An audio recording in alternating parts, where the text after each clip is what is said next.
The date was August 26, 1346. 40,000 French warriors thundered across the fields of northern France, their armor gleaming in the late afternoon sun. For centuries, mounted knights had ruled the battlefield. They'd crushed infantry from Spain to the Holy Land, and their devastating cavalry charges had become the defining image of medieval warfare. Now they rode toward a small English army trapped near the village of Crécy, confident that by nightfall, Edward III would be dead or captured. But positioned on a ridge above, English commander Edward III watched the approaching army with cold calculation. He knew something the French didn't. Today, the age of cavalry dominance was about to end forever in a storm of arrows. To understand why Crécy became the graveyard of medieval chivalry, you need to grasp exactly what made these two military systems so different. The French war machine was built on a single terrifying principle: the mounted knight.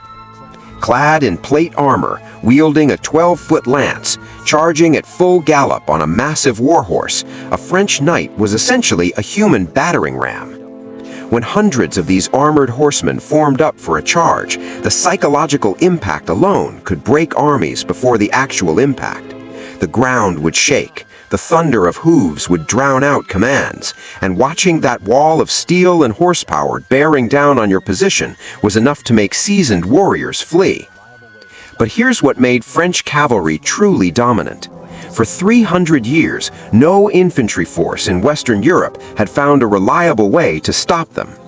Pike formations could slow them down, but disciplined knights could usually find gaps. Shield walls might delay the inevitable, but once the momentum of that charge hit home, men died in droves.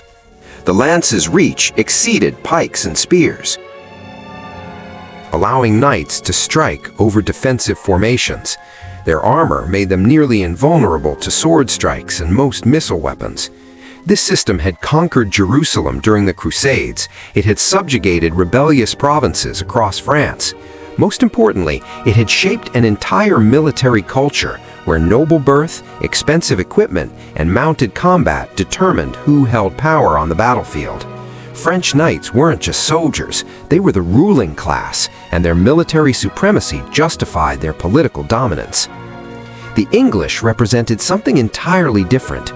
While England certainly had knights, their real innovation came from incorporating a weapon their Norman rulers had encountered during campaigns in Wales: the longbow. This wasn't some hunting bow scaled up for warfare. A proper English longbow stood over 6 feet tall, carved from a single piece of yew wood. Drawing one required such immense strength that archers developed asymmetrical muscle mass on their drawing arm. Archaeological evidence from the wreck of the Mary Rose shows longbow archers had enlarged left arms and distinctive skeletal deformations from years of practice. Here's where it gets interesting. While a French crossbow could fire maybe twice per minute with an effective range of 200 yards, a trained English longbowman could loose 10 to 12 arrows per minute at distances exceeding 250 yards. At close range, under 100 yards, those arrows could penetrate plate armor. Beyond that, the sheer volume of fire created a killing zone where horses and unarmored targets died by the hundreds. But technical superiority meant nothing without tactical innovation. Edward III understood that longbowmen needed protection to unleash their full potential. Archers were lightly armored by necessity. Put them in open ground against cavalry and they'd be slaughtered. Put them behind dismounted knights with proper terrain selection, and they became the deadliest force on the battlefield. The strategic situation in August 1346 couldn't have been more desperate for the English. Edward's army had conducted a devastating chevauchée across Normandy, burning and looting their way through French territory. It was economic warfare designed to provoke Philip VI into battle, and it had worked too well. Now, Edward's force of perhaps 14,000 men was being pursued by Philip's army of 40,000 or more. The French had superior numbers, fresh troops, and were fighting on home territory. Every military advantage belonged to Philip except one. Edward had chosen his ground. The position at Crécy-en-Ponthieu was tactically perfect. A gradual ridge rising from a shallow valley provided excellent visibility and forced attackers uphill. Terraced slopes broke up cavalry formations. Woods on both flanks protected against envelopment. The ground in front had turned to mud from recent rain, slowing any mounted charge. And most critically, the narrow frontage prevented the French from bringing their numerical superiority to bear all at once. Edward deployed his army in 3 divisions. The center consisted of dismounted knights and men-at-arms, forming an armored corps that could absorb cavalry impact. On both wings, positioned slightly forward in a V formation known as a harrow, stood his longbowmen, perhaps 7,000 Welsh and English archers, the largest concentration of longbow power ever assembled. This wasn't standard medieval tactics. Dismounting knights was almost unheard of. It meant abandoning mobility and offensive striking power in favor of creating an immovable defensive position. But Edward understood something Philip didn't. In this battle, movement belonged to the arrows, not the men. The stage was set for the most consequential battle of the 14th century. On one side, the flower of French nobility, the finest heavy cavalry in Europe, commanded by a king confident in the natural order of medieval warfare. On the other, a revolutionary combined arms force built around peasant archers, led by a commander willing to overturn 300 years of military doctrine. What happened next would change warfare forever. Late afternoon sunlight broke through clouds as Philip VI's vanguard crested the hills overlooking Crécy. Below them, the English army stood in tight formation on the ridge, flags flying, armor glinting. Philip should have waited. His army had marched hard all day. His men were tired, disorganized, and spreading out across the valley. Standard military practice called for camping, reorganizing, and attacking fresh in the morning. But the French knights smelled blood. They'd chased these English raiders across northern France. Now Edward's army was trapped with its back to Flanders, outnumbered 3-1. Waiting meant letting them escape. The cries went up, "Forward! Attack! They're beaten!" Philip made the fatal decision. Rather than impose discipline, he let his knights' bloodlust dictate tactics. The attack began in chaos. First came the Genoese crossbowmen, 6,000 professional mercenaries who were supposed to soften up the English position with accurate missile fire. But here's where French arrogance began costing them. The Genoese had left their pavises, massive shields that protected them while reloading, back in the baggage train. They advanced in the open, exposed, into range of 7,000 longbowmen. What happened next shocked the French nobles watching from the rear. The English archers opened fire simultaneously, creating what one chronicler described as looking like snowfall, thousands of arrows arcing through the air in waves. A Genoese crossbowman could fire twice per minute. English longbowmen were loosing 10 arrows in the same time. The mathematical advantage was devastating. Genoese mercenaries began dropping by the dozen, then by the 100. They couldn't reload fast enough to return effective fire. Their armor wasn't designed to stop longbow arrows at this range. Horses pulling their supply wagons were shot down, creating obstacles. Panic spread through their ranks. The Genoese did what any sensible professional soldier would do when facing overwhelming firepower. They retreated. But the French knights watching from behind interpreted retreat as cowardice. In their worldview, real warriors charged forward regardless of casualties. These mercenaries were falling back rather than dying gloriously, and their retreat was blocking the path for the cavalry charge. According to chronicler Jean Froissart, King Philip himself shouted, "Kill me those scoundrels, for they stop up our road without any reason." What followed was one of the most catastrophic friendly fire incidents in military history. French knights rode down their own crossbowmen, trampling them under hooves, cutting them down with swords. The Genoese who'd survived English arrows died at the hands of their own allies. The valley floor became a nightmare of crushed bodies and screaming men. But the French knights weren't thinking about casualties, they were thinking about glory. Through the dust and chaos, they could see the English line waiting on the ridge. Time to show these peasant archers what real warriors could do. The first cavalry charge thundered up the slope, lances lowered, war cries echoing across the valley.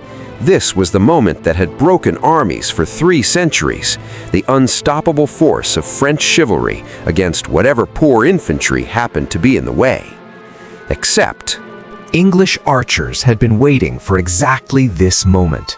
At 250 yards, the first volleys arced overhead, massed indirect fire designed to rain arrows down on the approaching cavalry. At this range, the arrows couldn't penetrate armor, but horses were a different matter. Animals without head protection began stumbling as arrows found their necks and flanks. The tight cavalry formation started breaking up as wounded horses fell or veered away in pain. At 100 yards, the archers switched to direct fire. Now individual skill mattered. Arrows fired horizontally with tremendous force sought out gaps in armor, the joints, the visor slits, the unprotected areas where plate segments met. Knights began falling from their saddles. The cavalry charge slowed as horses had to navigate around bodies and debris. At 50 yards, the few knights who'd made it through the arrow storm hit the English center and discovered Edward's second tactical masterstroke. Instead of facing terrified infantry, they encountered dismounted English knights, fully armored and fresh, fighting on foot with polearms specifically designed to drag cavalry from their saddles. The archers, protected by this armored corps, simply stepped to the sides and shot into the packed French ranks from point-blank range. The slaughter was methodical. French knights who'd survived the arrow storm, who'd charged through their own dying crossbowmen, who'd made it all the way to the English lines, found themselves surrounded and pulled from their horses. Once on the ground, they faced Welsh and Cornish infantry armed with knives, who systematically killed them rather than taking them for ransom. This last detail horrified the French almost more than the defeat itself.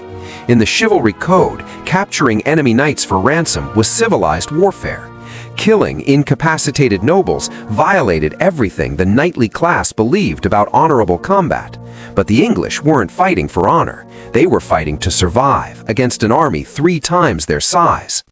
Wave after wave of French cavalry charged up that slope, 15 separate assaults according to some chroniclers. Each time the pattern repeated. Arrows decimated them at range, the survivors crashed into the immovable English center, and those who fell died at the hands of common soldiers. Philip himself led one of the later charges. He fought bravely. His horse was shot from under him twice, but bravery couldn't overcome mathematics. You cannot charge uphill through mud into concentrated longbow fire and win, regardless of how expensive your armor is or how noble your bloodline. As darkness fell, the French army finally broke. Those who could escape fled into the night. Those who couldn't lay dead or dying in piles in front of the English position. The flower of French nobility, the counts, the dukes, the knights whose families had dominated European warfare for generations, lay in heaps like common soldiers. The casualty figures tell the story. English losses, perhaps 100 to 300 men. French losses, between 1,500 and 4,000 knights dead, including the King of Bohemia, the Duke of Lorraine, the Count of Flanders, and countless lesser nobles. The exact numbers are debated by historians, but the scale of the disaster is not. For the first time in medieval memory, peasant infantry armed with bows had annihilated the finest cavalry in Europe, not through luck or terrain alone, but through systematic tactical superiority. The strategic implications rippled across Europe within weeks. In England, where longbow practice was already mandatory in every village, Edward III doubled down on the weapon. The Order of the Garter was founded shortly after, celebrating the battle's heroes, including archers, not just knights. Crécy legitimized the idea that common soldiers could be heroes. In France, the psychological impact was crushing. The nobility had staked their entire social identity on military superiority. Now, that superiority lay dead in a muddy field in northern France. The survivors had to reconcile their worldview with the reality that yeoman archers had slaughtered knights who'd trained for combat since childhood. But the military impact went deeper than French morale. Crécy proved that cavalry dominance, the tactical constant of European warfare since the fall of Rome, could be countered by the right combination of technology, terrain, and tactics. The longbow wasn't some magic weapon that won battles automatically. The French crossbow was actually more powerful. But massed longbow fire combined with dismounted knights and proper defensive positioning created a system cavalry couldn't break. Here's what made Crécy different from other medieval upsets. Sometimes smaller armies won through ambush or surprise. Sometimes bad weather or logistics decided battles. Crécy offered no such excuses. Perfect visibility, both armies deployed in plain sight, French numerical superiority, and French cultural confidence in their tactical approach. Edward simply outthought them. He'd identified the one scenario where French cavalry advantages became fatal weaknesses. In broken terrain, forced to charge uphill through mud into prepared positions against massed firepower they couldn't suppress, the vaunted French charge became a shooting gallery. Within a generation, the Battle of Crécy's lessons had transformed European warfare. At Poitiers in 1356, the French tried again and lost again to the same tactics. At Agincourt in 1415, yet another French army charged English longbowmen in poor terrain and died in droves. The pattern was clear. Cavalry alone couldn't win anymore. This didn't mean cavalry became useless. It meant combined arms tactics were now essential.